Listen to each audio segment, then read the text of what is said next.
You know, Rebels, if you've been checking out some of my promotional ads on social media, you'll be aware that I have been using a lot of AI programs to help me create ads. But you know what? There's a lot more uses for AI than just funny little videos. And I'd like to introduce one of our new sponsors, Podium. It is a leader in creating AI tools for podcasters. Now, let's say you've got a podcast, or maybe you're even thinking of doing a podcast. You're probably wondering, well, how can AI be integrated with your workflow? I'll tell you about Podium. As a podcaster, you know that writing show notes and creating chapters and transcribing episodes takes a lot of time, and it can cost you a lot of money too. But you know what? That's where Podium comes in. It's an AI tool designed specifically for creators and podcasters with the goal of making post-production tasks quick and easy. And in just a few minutes, Podium generates show notes, chapters, summaries, clips for social media, a full transcript, suggested episode titles, social media posts, and more. Whew, that's a lot of work for one little program. Your show notes are key to your podcast's success because it helps new listeners find your podcast and they'll know if it's a fit for them. You know, kind of like Too Many Podcasts. It also improves your SEO, that's your search engine optimization. Ooh, big phrase there. And overall accessibility. And with Podium, you can focus on creating a great podcast and let Podium's AI do the heavy lifting. But Podium isn't just for solo creators and podcasters. It's a game changer for editors, producers, marketers, agencies, and production studios. Teams that use Podiums are able to increase workloads, decrease turnaround times, and improve their quality. How does it work? Very easy. First, go to Podium's website, and you'll see that link that's right there in the show notes. You get 3 hours free just to try it. Pretty cool, huh? And using that link also supports this show as well. And you know what else happens? Because I'm a good guy. You use my link, you will get 50% off for your first month. So visit the site, upload an MP3 file, and download your files, and that's it. And if you need anything else, you can use Podium GPT to generate articles and any marketing copy you might need in seconds. Instant show notes, transcripts, chapters for your podcast or channel. This will level up that podcast. So check out Podium today. The Sherpa Screening Room is a presentation of the Sherpa's podcast picks, which can be heard on podcast apps everywhere, and the Sherpa-lution YouTube page. It's where you'll hear from creators from many fields from all over the world. Now, we take you to the Sherpa Chalet, where your host, Jim the Podcast Sherpa, awaits you.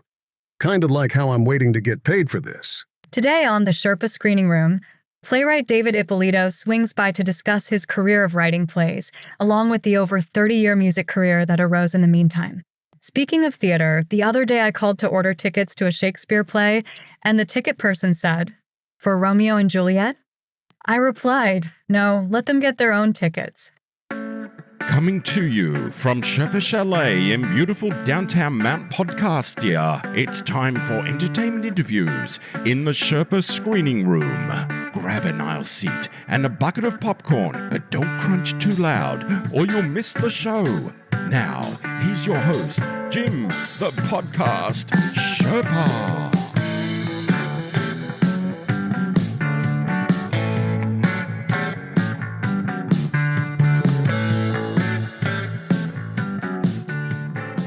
Hello there, Rebels of the Sherpa-lution, and welcome to the Sherpa Screening Room. It is a presentation of the Sherpa's Podcast Picks. So the Sherpa being me, Jim the Podcast Sherpa, coming to you from Sherpa-lu Studios high atop Mount Podcastia in the Sherpa Chalet, overlooking all those seas and seas of podcasts that are out there. But you know what happens in the Sherpa Screening Room. It's when we get to talk to the creators, the writers, the singers, the actors, the dancers, the directors, the producers, the authors. You know, people that create, kind of like me. Well, sort of, anyway. But this is an interesting one. His name is David Ippolito. He is from New York City. He's a playwright who's actually made a living as a singer-songwriter when he wasn't even planning to do that. I wish I could have that kind of luck. And he considers himself one of the luckiest guys on the face of the earth.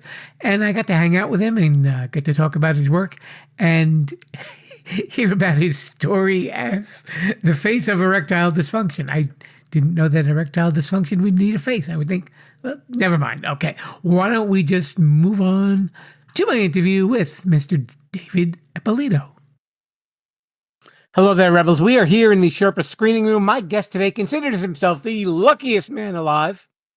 I hope so. Maybe with that, some of that luck will rub off on the Sherpa. We're keeping our fingers crossed for that. His name is David Ippolito. He has been a playwright, but however, he has been known as that guitar man from Central Park. And he's been a singer-songwriter under the guise of being a playwright, I guess. And he is joining us today. We're going to get to know him. He's written a play called The Green Room. And here he is, David from New York City. Welcome to the show. Nice to be with you, Jim. So you were originally a playwright. How long had you been writing plays? This was your first published play, or? Well, actually, no. See, it's a long story, and it's a weird story, but it's a good story. Okay. Let me put it this way: 34 years ago, I was a failure as a human being in every way you could possibly be. I started out, after high school, I was not a student. There was no way I was going to go to college and do that whole 13th and 14th grade thing, but I was born an artist. So I got a gig as a graphic artist, a commercial graphic artist, right out of almost right out of high school. And I did that for 7 years, but I always knew that I was meant to do something else, and it was probably in theater. So at like 27 years old, I left the art department that I was working in and moved into the city. I thought to become an actor. At that time, I was probably the worst actor in 50 states, but but I had a kind of a soap opera look, little things on soap operas and stuff, and but at the same time, I moved into Manhattan, and I was making a living playing music in bars. And down in the Village, it kind of took off. It was the sex, drugs, and rock and roll years, but that kind of took off. And so while I'm doing these little TV things, I'm playing music 3, 4, 5 nights a week, sometimes in Greenwich Village. But simultaneously, I'm drinking myself to death and trying to do my body weight in cocaine. And that was, I own it all. That was wild and crazy and insane. And I own it until it wasn't. And I say that, the lights in the building were almost out. There was a time where I was connected to this world by a social security number that I could not remember. I mean, I was homeless. I was a mess. And that all changed in 1990, end of 1991. It's the last time I had a beer. And then in the spring of 1992, and I wanted nothing to do with the arts. I wanted nothing to do with music or acting or anything. I figured, no, I just want a simple life. And but then in the spring of 1992, as the lights in the building kind of start coming on again, and I thought, well, maybe I'll just go to Central Park with my guitar and I'll make some extra lunch money. Put out a guitar case and make a little extra lunch money. And I picked a spot that I thought was kind of out of the way. It was kind of down this little grassy hill near the lake. And I wasn't writing any music then because I had nothing of any importance to say to the world. I was just, so I'm doing cover songs, and I picked this little spot, and there's 4 or 5 people sitting on this hill. And I said, listen, is it okay if I play a few songs? And they said, yeah, sure, And first song I played was James Taylor's Sweet Baby James. And I finished, and they went, and I said, please don't do that. It's just us. I think I did that for 2 reasons. Number 1, I didn't think I deserved it. And number 2, I thought I'd have a less chance of getting arrested if they were quiet. So I said, what do you want to do? Observation, in other words. Yeah. So I said, what do you want to hear now? And they said, Cat Stevens. And I said, I play, because I know every song ever written. I just play. I never took a lesson, but I just kind of play everything. So I played that, and they went like this. I said, please don't do that. It's just us. What do you want to do now? And every song they asked for was right. And everything that came out of my mouth was right. And it was one of those moments that we've all felt, just everything was clicking. And in about an hour, there were probably 300 or 400 people sitting on that hill. And everybody was singing. Every song was great. And what I didn't know was that one of those first 4 people that were sitting there was a man named Jack Rosenthal, who was a senior editor at the New York Times. So he watches this spontaneous concert happen, right? And there's hundreds of people there, and there's only me with a guitar, and it's turned into this thing. So the next day, and he comes up to me after the day was over. And this is the only reason I really recognized him is that he came up and he said, "What's your name?" And I said, "David." And he said, "David what?" And I was kind of digging the anonymity. Mm-hmm. But he said, "David what?" And I said, "Ippolito." And he went, "IPPO," like that. I said, holy smokes. So that's kind of why I remembered him. The next day, at that time, Jim, I'm living in one room in Hell's Kitchen with no furniture, right? And I get a phone call from an actor friend of mine, and he says, "David, did you get the New York Times?" I said, "Yeah, I'm living in one room in Hell's Kitchen. I got the Times." He says, No, go get the paper and call me back. So I looked through the paper, and Jack Rosenthal had written this beautiful article about this spontaneous concert he saw the day before. Mm-hmm. And I ran right to 8th Avenue and got little cards printed up that said, "That guitar man from Central Park." And since I don't know what your audience is like, so forgive my language, you might have to bleep it. But since that day, my life's been a fucking movie. Because I became that guitar man from Central Park, and it turned into a thing that, you can't live the life that I live in the 21st century. And yet for the past 33 years, I've been an independent singer-songwriter. It's crazy. And you have eight albums out also, right? I think 9. There's one we don't speak of because it was artistically and technically a mistake. I think. Actually, my girlfriend loves it. I don't understand that, but so yeah, there's 8 or 9 albums out there, and that's I think that's the title of your 9th album, David. My girlfriend loved it. That's right. I love this one. Yeah. But it's wild too, because that's changed. Everything has changed in the past, I would say, 5 to 7 years. I kind of knew, because I've always been a playwright, and I kind of knew. I thought that the jump from singer-songwriter to playwright was going to be my choice. I was going to say, "Oh, I'm too busy with the theater now, and I can't do this." But it didn't work out that way.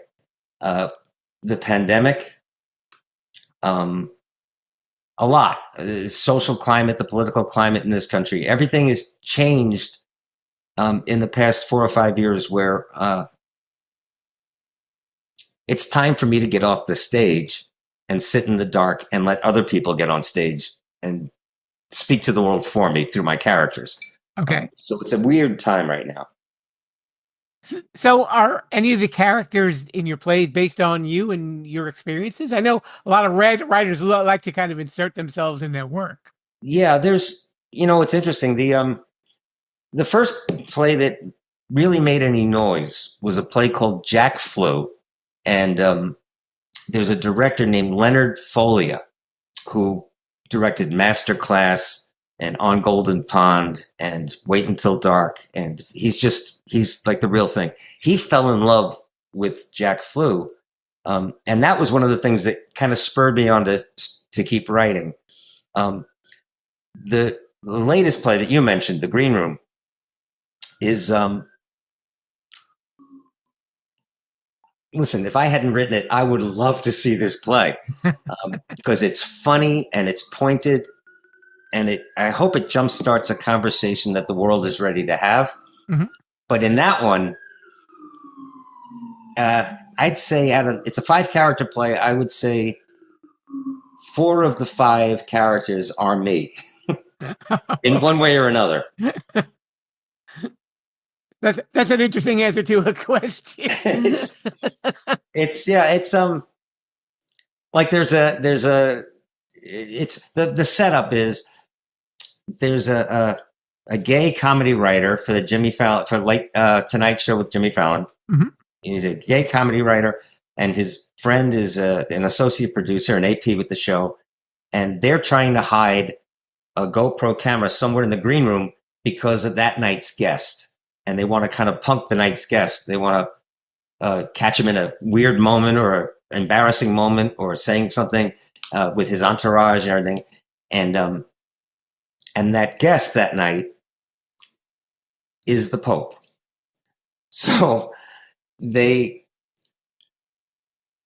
one thinks it's going to be funny, one thinks it's going to be important, but they want to hide this camera to catch the Pope and his entourage, and hopefully, and it's not, by the way, it's not Francis. It's a Pope inspired by Francis. Okay. But all right, so that's the setup in the green room. Meanwhile, across the avenue, in a hotel room, are 2 evangelicals from Texas who are there because the Pope is going to be the guest that night. Right. And but so I won't give it away. But what happens? But the 3 characters in the green room, the Pope and Gabriel, the writer, and Mark, the associate producer, all 3 of those guys are me in one way or another. Okay.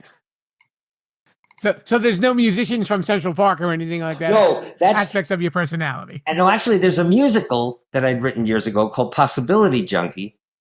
And that is based on it's based on me and my life, kind of. But in that case, the guy, that guitar man, writes a song that lampoons a very thinly veiled Sean Hannity type character at Fax News, and and the Hannity character is then going to go after this little nobody and destroy him. And so that's kind of based in the same, like what I've been doing for a living for 33 years. It's based on Hannity going after this nobody in Central Park. Okay. And that's fun too. I can imagine. So now, who inspired you to be a playwright? Was there anyone in particular? I mean, you obviously had some sort of a love affair with the theater, though, right? Yeah, Jim, my parents were interesting people. They, and I'm not just saying this because they were my parents. I mean, objectively, my mom was just a remarkable woman. She was intelligent and kind and always said the right thing and was loving. And she died of cancer way, way, way too young. And my father was a New York City firefighter who might be one of the most intelligent people I've ever known. And he wasn't educated. He was actually a high school dropout until he got his GED. But he read voraciously. And I think he might have been one of the most intelligent men I've ever met. I can say this about my dad. 2 things. One, to this day, I've never met a man to whom it was more important that he be a good man. Now, the result is for nobody to judge because he had his shit, like all of us. But it was important to him that he be a good man. And the second thing I can say about him is that I don't think I've ever met a man who kept as much pain inside him without dealing with it. He kept it all bottled up inside him. And but they always knew that there was something about little David that, they got me a guitar when I was 7 years old and I could just play it. And my sister was taking piano lessons and I sat down at the piano and I could just play it. And while everybody else was listening in science class, I was writing stories in the back of my notebook. I was born an artist. I was not right. The regular K through 12 thing was not for me. I got great marks, except for math, but I was just a creator. That was your connection. That's it. I just always did. And, you know, I've written these plays, and like I said, this, you know, Lenny Folia is this veteran, brilliant Broadway director, and asked me, you know, how I developed my playwriting. And the truth is, I don't know.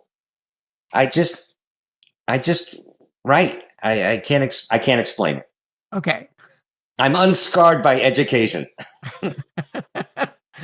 So you're not you don't really follow a formula, David. You really just kind of go with your heart.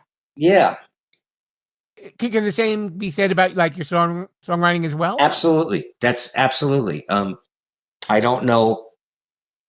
I don't know what the formula is. People will say, you know, sometimes, you know, does the music come first or did the lyrics come first? And I have no idea. It works both ways sometimes. Sometimes if I have something important that I want to say, again, you know, I understand when people also, you know, I've written songs about life and love and getting laid and dancing and going to the beach. But as an American singer-songwriter, part of my job description is to write about what's going on in the world. So if I have something that I really need to say, sometimes it starts with the thought, and then the music kind of marries that, and then the lyric happens, but it's different every time. Mm-hmm. I see. So I know this is kind of a hard thing to ask people who write plays and music and stuff like that. Do you have a play that particularly is special to you, or they all really have their own little place in your heart? They all have their own, except it's funny, you know, I have never gotten a play to Broadway, and we've gotten so close, which is one of the things that I think would would crush a lot of people. For me, it just kind of comes with the territory, but I thought that Jack Flew was going to be the one that kicked the door down. And while I had written a music Possibility Junkie, and we did it for 3 weeks on the Lower East Side. There's a theater for the new city, and we did a 3-week kind of workshop run of the musical, and a couple of very famous actors came, and a couple of producers, and one producer said, "I really love this. I want to talk to you more about your work." I said, "Well, look, I've got a play called Jack Flew, and we're doing a reading over my friend's apartment, and it's going to be for a small audience. You come to that." So he came to that and was blown away and said, "Oh my God, I didn't know," you know, because Possibility Junkie was a musical. This is a play, and it's dramatic. And he said, "I can have this on stage and, you know, by this fall." Meanwhile, he doesn't realize what that does to me. I'm on the ceiling, and when it doesn't happen, kind of hurts. But then, so I thought that was going to kick down the door. And then I had this little seed of an idea in my head for another play, but I could never figure out one element that needed to be worked out. And it was just this. It was that now I'm an atheist and I have no problems. But I've always been fascinated because I was also raised Roman Catholic, and I was an altar boy, and I went to Catholic school, did the whole thing. Okay. Read the Bible, studied Judaism because I was interested. Read the Quran cover to cover, and came up with the answer. They're all crazy. But I had this idea because I was fascinated if 2,000 years ago, this Hebrew rabbi, this homeless itinerant teacher, really lived, and probably he did. His name was probably Yeshu ben Yosef, right? They call him Jesus now. I'm not sure why, but he probably really lived. I would be fascinated to see what he would say if he was on Oprah, you know? And I could never get him there without making him some kind of, you know, supernatural thing. So I used to have that idea kicking around. And then one day I woke up. Sometimes I get an idea. It happens when I'm between consciousness and sleep. Like, I don't know if this happens for you, but I'm coming out of sleep and I'm almost awake, but I'm not really, and I'm not dreaming, but I am. And all of a sudden I do the world's fastest sit-up. It's like, phew. And I thought, the Pope. So that's where the Green Room was born. And I was convinced, I'm still convinced, that's the play that's going to kick the door open for everything else. Okay. That makes sense. I guess. I don't know. Well, what doesn't make sense, right, Dave? I'm making this up as I go along. You know, I say that about life. I really, truly am. Maybe that is your formula to kind of make it up as you go along. I think. You know, and maybe if you conform to what's expected of you, then it's not going to feel like it's coming from you. I guess. I don't know. You know? Just a thought. Yeah, no, I'm open to it, because, again, like I say, you know, it's kind of like this. If I was in high school and the guidance counselor was talking to me about careers, and she'd be looking at me and talking to me and saying, well, business, no, I don't think that's for you. And let me see, something with manual, no, I don't think that's for you. How about, would you like to write songs and sing them for people in Central Park? I'd be like, yeah, sign me up for that. There is no such thing. And yet that's my gig. That's my job. And in the meantime, you know, I became a much finer actor years later when I realized there's nothing to do except be yourself and speak from your heart. So I started getting acting gigs, and I did. You've seen me on a ton of commercials years ago. I did TV commercials. And so, like, my life just kind of fell into place just by doing the next thing. Okay. What was one of your commercials, if people need a frame of reference? No, well, This is an audio podcast. Okay, this is, you're actually right now, because there's something called, in commercial acting, there's something called a conflict, right? Okay. Where if you've done a Pepsi commercial, You can't do they will ask you at the next audition if you've ever done a Coke commercial. And if you have, they don't want you for the Pepsi commercial because the public has a remarkable memory. Right.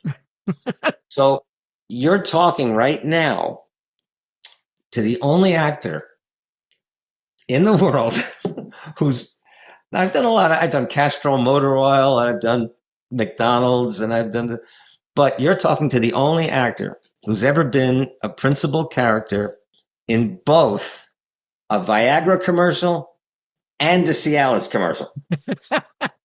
Both of them.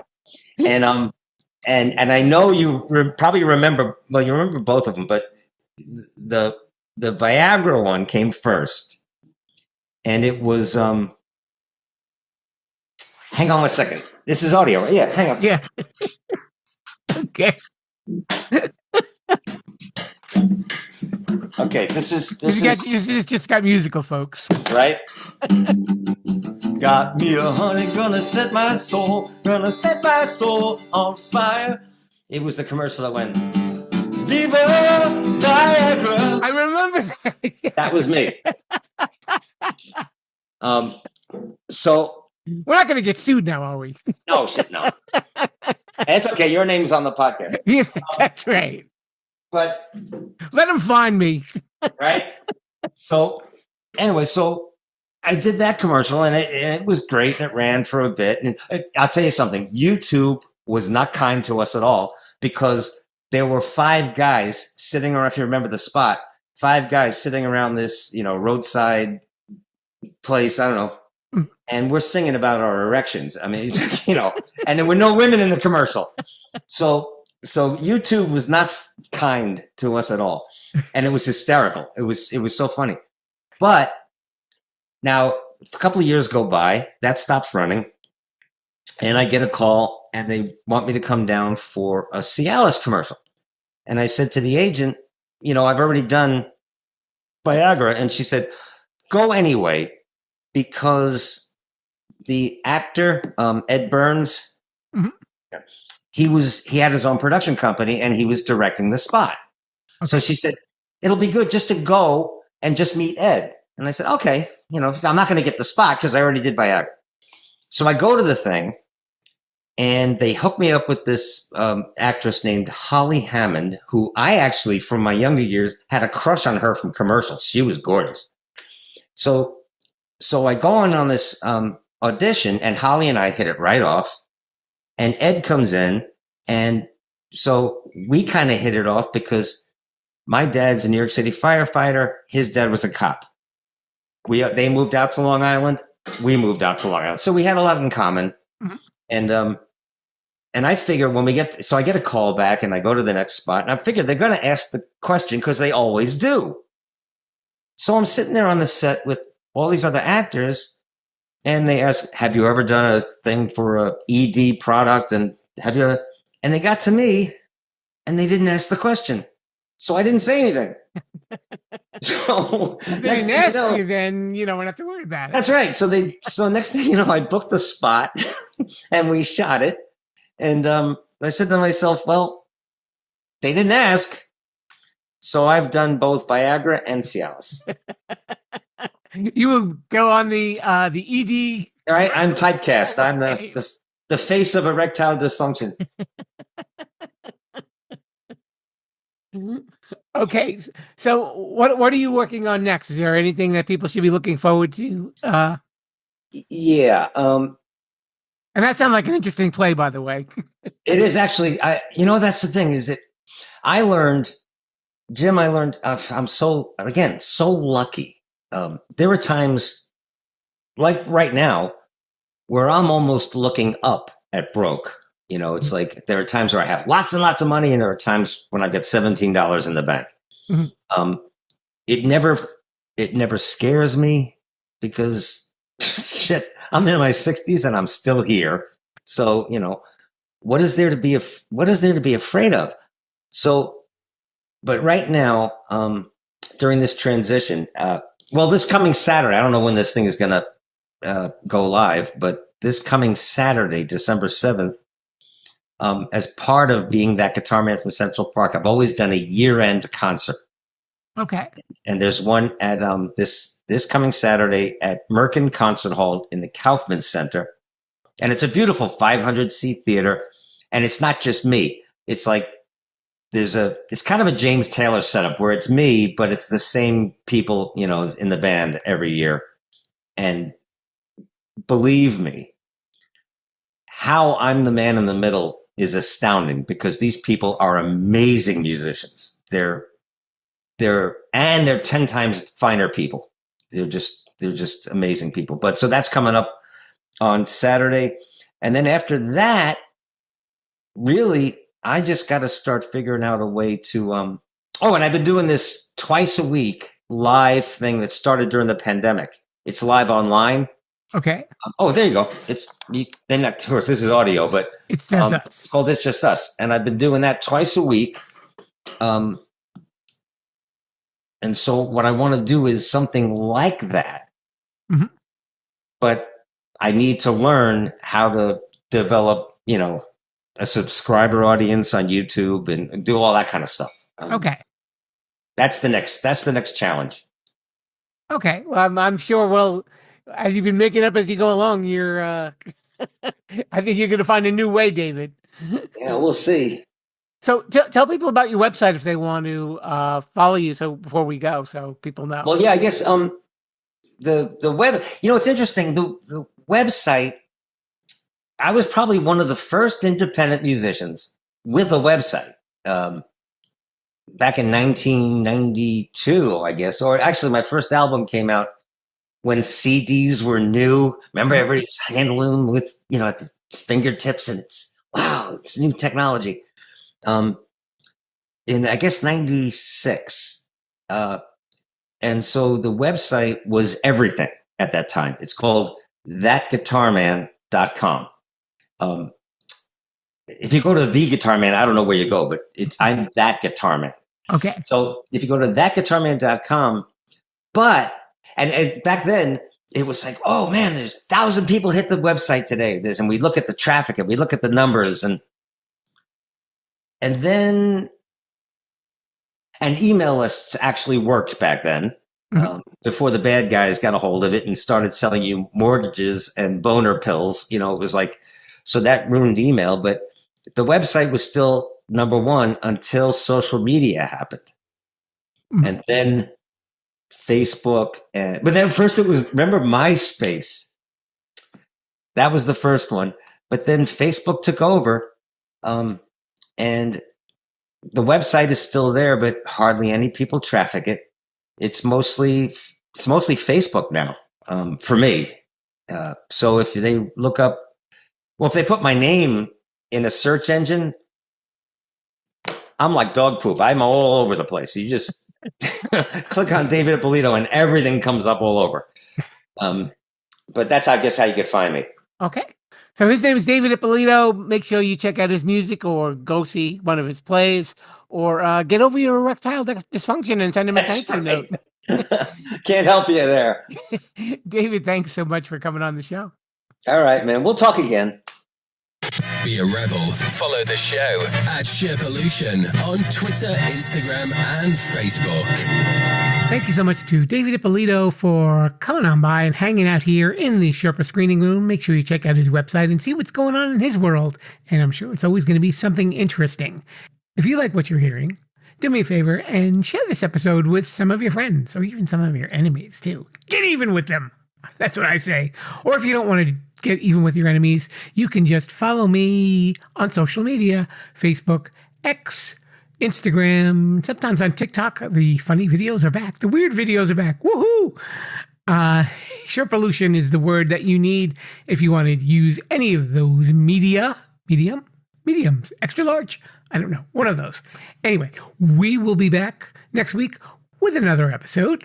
Last week, there was another episode that was supposed to air in this spot today, but unfortunately, the audio was not good.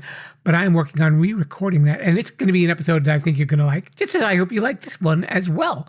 So check out for new episodes on Wednesdays and, of course, on Saturdays. We've got the Sherpa Selects, all the famous ones from seasons 1 through 6. Famous? I don't know. Maybe they're famous. I don't know, but they're famous to somebody. They're famous to me. But I appreciate you spending some time and listening. So until then, rebels, I will wish you a hearty Viva la Sherpa-lution. Thanks for listening to the Sherpa Screening Room. Don't forget to subscribe, rate, review, and share this podcast. I'm Mr. Bruce, and this has been a Sherpa-lu Studios production. Viva la Sherpa-lution.